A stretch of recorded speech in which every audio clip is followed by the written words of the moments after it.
que vous allez bien. Je vous reviens aujourd'hui pour une nouvelle vidéo et je vais vous présenter mon bilan du mois de juin. Donc en ce mois de juin 2015, j'ai lu 7 livres, donc ça fait pas beaucoup, mais finalement je suis contente puisque voilà, avec le travail je lis très peu en soirée, donc finalement j'accumule sur les week-ends. Donc je vais vous présenter tout de suite les 7 livres que j'ai lus et terminés au mois de juin. Alors pour le premier livre, il s'agit de Dublin Street de Samantha Young, que j'ai depuis très longtemps dans ma pile à lire, que je voulais vraiment découvrir et j'ai été agréablement surprise, je suis à la limite du coup de cœur. En fait on suit l'histoire de Jocelyn qui cherche une nouvelle colocation à Édimbourg. Et elle rencontre Ellie Carmichael, donc elles vont faire une colocation toutes les deux, s'installer ensemble, et Jocelyn va rencontrer le frère de Ellie. Et là va s'en suivre plein de choses. Et je m'attendais pas à ça, je pensais, enfin, le caractère de Jocelyn m'a beaucoup plu, le fait qu'elle soit très torturée, qu'elle ait des démons, qu'elle ait... voilà, qu'elle ait un passé très lourd à porter et ça m'a beaucoup touchée et j'ai adoré cette histoire. Il y a 2-3 petits trucs qui m'ont un petit peu chiffonné, peut-être la fin par exemple qui va un petit peu trop vite, donc c'est pour ça que je suis pas dans le coup de cœur, mais j'en suis vraiment pas loin. Ensuite, ce mois-ci, j'ai lu Purgatoire des Innocents de Karine Gibel, donc que j'ai eu à mon anniversaire avec mon papa et ma maman, et je l'ai dévoré en à peine 2 jours. Alors il fait 635 pages, c'est quand même un petit pavé, ça commence à faire pas mal de pages, et j'ai pas pu m'arrêter, j'étais happée par l'histoire. En fait, on va suivre Raphaël et son frère William. Donc en fait, on va suivre Raphaël et son frère William qui réalisent un braquage d'une bijouterie sur Paris. Et bon, ça tourne un petit peu mal, William se fait toucher par la police, donc il est blessé par balle. Et donc ils s'enfuient tous dans un minivan, ils se retrouvent en pleine cambrousse et ils appellent un vétérinaire, puisque dans le village où ils arrivent, ils trouvent que le numéro d'un vétérinaire, donc pas de médecin. Donc pour soigner William, le petit frère, ils s'en remettent à Sandra. Et en fait, ils finissent par la retenir en otage, etc. Et il va se passer tellement de choses, des retournements de situation incroyables. J'ai été juste emportée. Karine Gibel, elle a une plume à vous faire frissonner. Et jusqu'à la dernière page, les dernières pages m'ont choquée. Et j'ai eu un coup de cœur pour le personnage de Raphaël. C'est un homme malhonnête. Il n'a rien d'autre à dire. Il a fait beaucoup d'années de prison, il a volé toute sa vie, il a fait des magouilles, etc. Mais quand même un homme qui a des valeurs. Pour lui, la famille, l'amitié, l'amour, c'est tout ce qui est le plus important. Et c'est des valeurs qui sont importantes aujourd'hui, qu'on retrouve chez très peu de gens. Et voilà, pour ça, il m'a fait craquer. Et il a fini par prendre les bonnes décisions, faire les bons choix, se battre pour ce qu'il croyait être juste. Et j'aimerais me battre comme il l'a fait, avoir cette force de caractère. Et voilà, mais... c'est vraiment un thriller angoissant, plutôt violent. Je sais que j'ai lu beaucoup d'avis qui dénoncent la violence de ce livre. J'ai envie de dire, voilà, si ça n'avait pas été violent, ce serait pas cohérent, quoi, ce serait vraiment pas crédible. Donc la violence est là, ça c'est clair. Ça m'a fait fermer les yeux plus d'une fois sur ce que je lisais. Mais on n'est pas dans le monde des bisounours, et si vous voulez un monde des bisounours sans violence, eh ben ne lisez pas ça. Mais si vous voulez être surpris, si vous voulez frissonner, ce livre-là, il est fait pour vous. Ensuite, ce mois-ci, j'ai lu Traqué tome 3 de Andrew Fukuda, donc aux éditions Michel Lafon. Et donc je termine une saga, la saga Traqué que j'ai découvert l'année dernière grâce à une vente privée Michel Lafon. Et j'avais tout de suite été séduite par le scénario de cette saga. Donc en fait, on suit un jeune garçon qui s'appelle Gene et qui vit parmi des monstres, donc des sortes de moitié vampire, moitié zombie, un petit peu vraiment terrifiant. Et Gene est un humain, enfin, qu'on appelle un omiféri. Donc Gene se déguise tous les jours pour vivre la même vie que les mutants, c'est-à-dire qu'il vit la nuit comme les autres. Donc il a tout un tas de rituels à respecter. Par exemple, les mutants n'ont pas de poils, donc c'est-à-dire que lui, tous les jours, il s'épile, il se récure entièrement pour ne pas transpirer.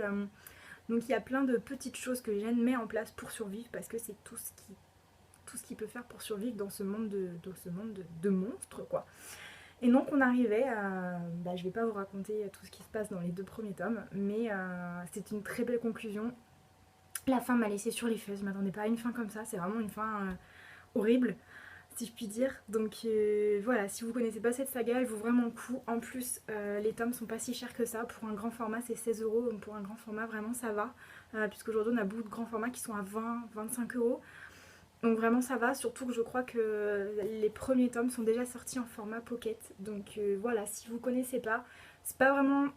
Je ne mettrai pas dans la catégorie dystopie, on est vraiment dans la catégorie fantastique jeunesse et c'est vraiment très sympa. Ensuite ce mois-ci j'ai lu L'Assassin Royal, le tome 5. Donc pour continuer sur la lecture commune, au mois de juin, il fallait lire le tome 5. J'ai mis pas mal de temps à le lire, j'ai mis un peu plus d'une semaine, j'ai eu du mal à rentrer dedans. Disons qu'on suit un petit peu... le même chemin que dans le tome 4, donc j'avais l'impression de relire la même chose. J'ai trouvé ça un peu long sur la première moitié, mais la deuxième moitié m'a beaucoup plus plu. On en découvre beaucoup plus sur l'art, sur le vif. On retrouve des personnages qu'on n'avait pas vus depuis plusieurs tomes, des personnages que j'adore, des personnages attachants. Voilà, je vais pas vous dire qui, parce qu'on en est rendu quand même au tome 5. J'ai pas envie de vous spoiler les 4 premiers. Mais voilà, si vous connaissez pas cette saga, c'est vraiment une saga facile à lire, c'est vraiment une saga entraînante.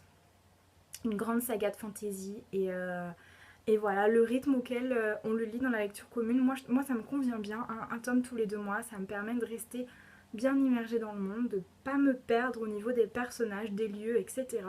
Mais de pas non plus faire une overdose du royaume des six duchés. En parallèle de l'Assassin Royal ce mois-ci, j'ai lu L'accro du shopping à Manhattan. Alors oui, mon livre est dans un sale état, je l'ai trouvé sur une brocante, il n'y a même plus le prix puisque la page avait été déchirée. Mais voilà, c'était pour compléter ma collection, c'était le dernier qui me manquait. Donc ça c'est le tome 2 de la saga L'accro du shopping de Sophie Kinsella. J'ai bien aimé, voilà, bon c'est une lecture détente, pas prise de tête. Hein. Après, voilà, comme je disais dans ma chronique, j'ai vraiment eu l'impression de voir 2 personnages, de voir 2 Becky. Vraiment dans le début elle est bon comme dans le premier livre, hein, l'accro du shopping, elle peut pas s'arrêter, elle prévoit sur les modes des années futures, donc bon vaut mieux acheter maintenant au cas où ça revient à la mode l'année prochaine, on sait jamais, mais au moins je serai prête. Donc elle dépense, elle est à crédit, elle a des dettes, c'est incroyable. Et puis dans la deuxième moitié c'est une personne qui réfléchit, qui se remet en question, qui règle ses dettes, qui arrête ses achats compulsifs, Enfin bref, on n'a vraiment pas l'impression de voir la même personne. Et le truc, c'est que ça s'était passé dans le premier tome, mais ça se repasse ici. Et je suppose que dans le troisième tome, elle va redevenir une folle acheteuse et puis se raisonner sur la deuxième partie du livre. Donc bon, ça casse pas 3 pattes à un canard, quoi. C'est relax, c'est détente, ces remarques me font bien rire, mais bon, ça va pas plus loin, quoi. Ensuite, ce mois-ci, j'ai lu In the End, le deuxième tome de la saga In the After de Demetria Luneta chez Lumen. Donc pour une fois qu'on a une saga en 2 tomes, c'est génial, on n'a pas de temps mort, ni dans le premier ni dans le deuxième. Moi j'ai beaucoup aimé cette partie-là, donc il y a toute la moitié du livre où Amy se retrouve dans une ancienne prison. J'ai beaucoup aimé les personnages, je suis tombée amoureuse de Jakes, je sais pas comment on le dit. Donc voilà, j'ai pas eu de coup de cœur parce que c'est vrai que la fin va très très vite, je suis pas la seule à le dire, beaucoup l'ont dit. On a l'impression que ça laisse une porte ouverte pour un probable 3e tome ou peut-être une 2e saga qui suivrait.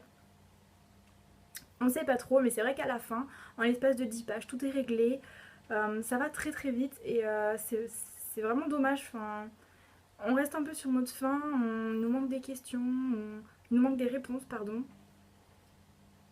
Mais globalement c'est vraiment une saga très sympa, une saga que je ne regrette absolument pas d'avoir lu. Et si vous n'avez toujours pas lu In the After, qu'est-ce que vous attendez? Dernier livre que j'ai lu au mois de juin, il s'agit de Je suis Pilgrim de Terry Hayes, donc que j'ai eu lors d'une masse critique chez Babelio, donc une masse critique celle de fin mai je crois, donc j'ai un mois pour le lire et le chroniquer, donc voilà, il est terminé, il est chroniqué. Ça a été un énorme coup de cœur, c'est une belle brique qui fait 912 pages, c'est un thriller d'espionnage, donc on va suivre le personnage de Pilgrim, donc Pilgrim vous vous en doutez, c'est un faux nom, un personnage dont on ne connaît pas le nom, dont on ne connaît pas l'histoire, et moi je me suis sentie privilégiée en lisant ce roman parce que le fait de suivre Pilgrim du début à la fin, on en apprend plus sur lui, on en apprend plus sur ses motivations, sur son parcours, sur ses proches, sur ses envies, ses attentes de la vie. Et du coup, je me suis sentie proche de lui, je me suis vraiment sentie en communion avec ce personnage. Donc c'est un peu bizarre de dire ça, mais j'ai eu l'impression de mieux le connaître que tous les autres sur Terre finalement, puisque tous les autres ne le connaissaient pas ou le connaissaient sous un autre nom, ne savaient rien de sa famille, de ses études ou quoi que ce soit. Et c'est un livre où on ne s'arrête pas pendant 900 pages, je ne les ai pas vus passer. C'est hyper bien rythmé, on va à fond du début à la fin, on apprend énormément de choses, on est sous tension. Jusqu'aux dernières pages, on se demande ce qui va pouvoir advenir de Pilgrim. Donc voilà, c'est vraiment... Je m'attendais pas à ça, j'ai été charmée dès les premières pages, puisque comme on le dit dans la première ligne du résumé, c'est une jeune femme assassinée dans un hôtel sinistre de Manhattan. Et bien c'est exactement ce qui se passe dans la première page. Une jeune femme assassinée dans un hôtel sinistre de Manhattan. Donc on commence direct dans le vif du sujet. Le personnage de Pilgrim m'a énormément plu, sa façon de penser, sa façon d'agir, son caractère, c'est... Je dirais pas que je suis tombée amoureuse de lui, puisque non, c'est pas la même relation que je vois, mais c'est quelqu'un avec qui j'aurais aimé être amie. C'est quelqu'un en qui je pourrais avoir confiance. Et c'est vraiment un homme bien. Donc c'est un homme qui n'existe pas, malheureusement. Et je me suis posé énormément de questions sur tout ce qui est raconté dans ce livre sur les services de renseignement américains. Est-ce que tout ça, ça existe vraiment? Est-ce qu'il y a vraiment un service des renseignements qui surveille le service des renseignements américains? Est-ce qu'il y a vraiment un logiciel qui écoute tous les téléphones du monde, que ce soit les portables, les appels sur ordinateur, les cabines téléphoniques? Enfin, c'est vraiment un truc de fou. Ce livre est génialissime, ça a été mon coup de cœur du mois de juin et je regrette pas et je vous le recommande à tous. Il peut vraiment plaire à beaucoup de gens et vraiment foncez. Donc c'est fini pour mes lectures du mois de juin. Donc comme je vous disais, c'était... Voilà, c'est un petit total de 7 livres, mais je suis plutôt ravie quand même. J'ai fait des très belles lectures au mois de juin, donc je suis vraiment satisfaite. Donc maintenant, je vais tirer dans la bougearde donc, mes prochaines lectures. Donc si je me souviens bien, je devais lire un livre écrit par une femme. Donc j'avais choisi Purgatoire des Innocents de Karine Dibble. Et je devais lire une suite de saga où j'avais choisi L'Assassin Royal de Robin Hood. Donc je vais piocher pour le mois de juillet. Donc voilà le premier. Un livre devenu un film. Ok, donc je vais aller voir ce que j'ai dans ma bibliothèque. Et le deuxième, un thriller. Alors, bougez pas, je reviens. Alors, pour le livre devenu un film, j'ai choisi de lire L'île au trésor de R.L. Stevenson. Donc, devenu un film, devenu plusieurs films, parce qu'il y a eu beaucoup d'adaptations de L'île au trésor, beaucoup de reprises, que ce soit dessin animé, film ou quoi que ce soit. C'est un livre qui me fait très peur et pourtant il est très court puisqu'il fait